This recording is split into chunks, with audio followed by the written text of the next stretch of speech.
आपके 2 पुत्रियां घर में जन्म ले चुकी हैं, आपको चाहिए कि एक पुत्र हो जाए, या एक पुत्री ने जन्म ले लिया है और आपको लगता है कि अब मुझे एक पुत्र मिल जाए तो मेरा परिवार पूरा हो जाए, या आप कई बार ये सोचते हैं कि मेरे पुत्र का जन्म हो जाए।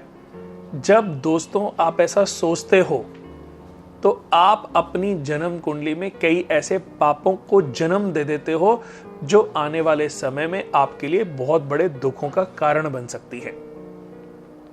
किसी जातक की जन्म कुंडली के दूसरे भाव में या 7वें भाव में सूर्य बैठ जाए तो पत्नी ऋण दोष बनता है। इसका तात्पर्य यह है कि पिछले जन्म में इस व्यक्ति ने अपनी पत्नी के साथ बहुत बुरा बर्ताव किया, पत्नी को चीट किया, पत्नी की हत्या कर दी, या ऐसे कुकर्म के जिसकी वजह से पत्नी ने सुसाइड कर लिया।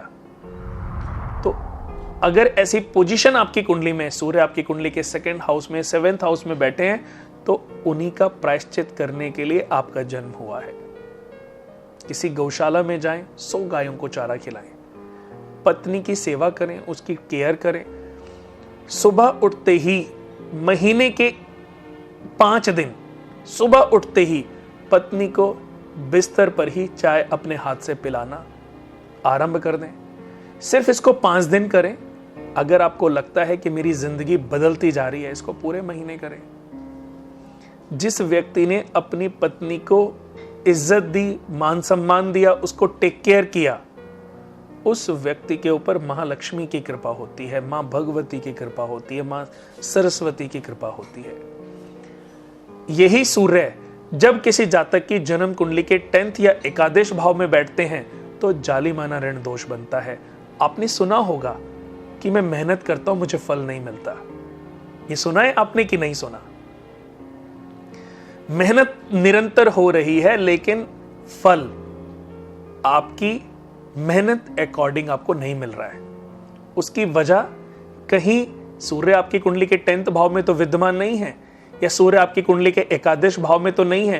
क्रुअल्टी ऋण दोष बनता है पिछले जन्म में। यह दर्शाता है कि पिछले जन्म में आपने लोगों की, किसी की जमीन ली, उससे पैसे लिए, उससे चीजें ली और उसको वापस नहीं की। उसकी वजह से वो और उसका परिवार बर्बाद हो गया। जैसे कि एक उदाहरण, आज आपकी बेटी की शादी है और आपने 50 लाख रुपए की या 10 लाख रुपए की ज्वेलरी बनवाई, और ज्वेलरी बनवा करके आपने कहा कि शादी के, वो आपके दोस्त के थ्रू आप पहुंच गए।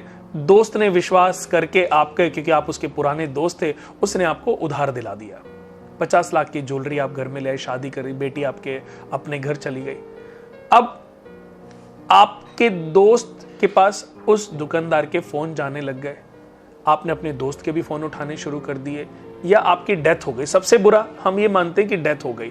कुछ महीने के बाद आपने उसके पैसे भी नहीं दिए जो कि आपको 1 हफ्ते में चुकाने थे, और फिर आपकी अचानक डेथ हो गई। आपके परिवार ने वो पैसे देने से साफ मना कर दिया। अब मैं बताता हूं कि आपकी जर्नी क्या हुई, कितने जन्म आपको मिलते रहेंगे इसी का प्रायश्चित करने के लिए कि आपने उसके वो पैसे वापस करने। आज आपने देखा है कभी कि किसी ने पैसा कमाया, पूरे जीवन मेहनत करके बहुत सारा पैसा कमा लिया, लेकिन जब सुख भोगने का समय आया तो मृत्यु हो गई और वो सारा पैसा पुत्र के पास चला गया। शादी के 1 महीने के बाद पुत्र की भी डेथ हो गई। अब वो पैसा पत्नी के पास रह गया। पत्नी ने एक और शादी कर ली, उससे बच्चे हो गए। कमाया किसने और भोग कौन कर रहा है? इनके पीछे के ये ग्रहों के कारण हैं। दुनिया में ये समझ लीजिए कि हर कर्म का फल है, अच्छे कर्म का अच्छा और बुरे कर्म का बुरा।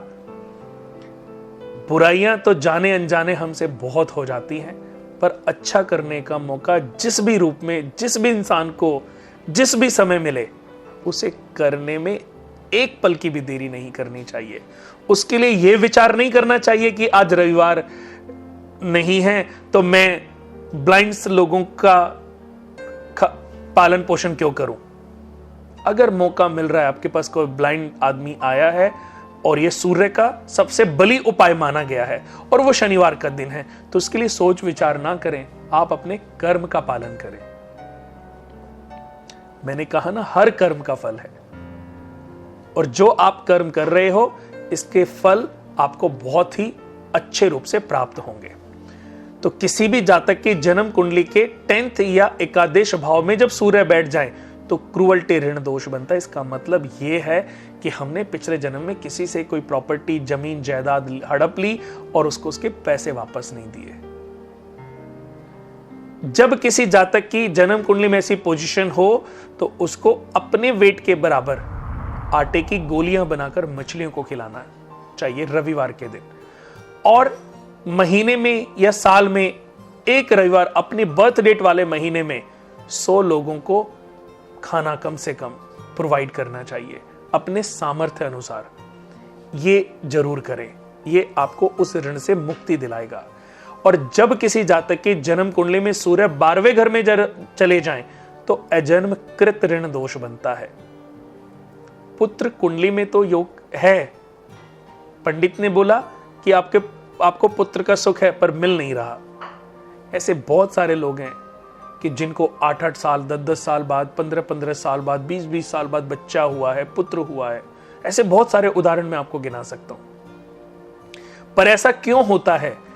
ऐसा इसलिए होता है कि जब कोई पुरुष अपनी पत्नी के गर्भ में उस बच्ची को ये सोच करके मरवा देता है, जिसको हम भ्रूण हत्या कहते हैं, एबॉर्शन करा देना, ये सोच करके, ये जान करके कि मुझे पुत्र चाहिए था और इसके गर्भ में बेटी है।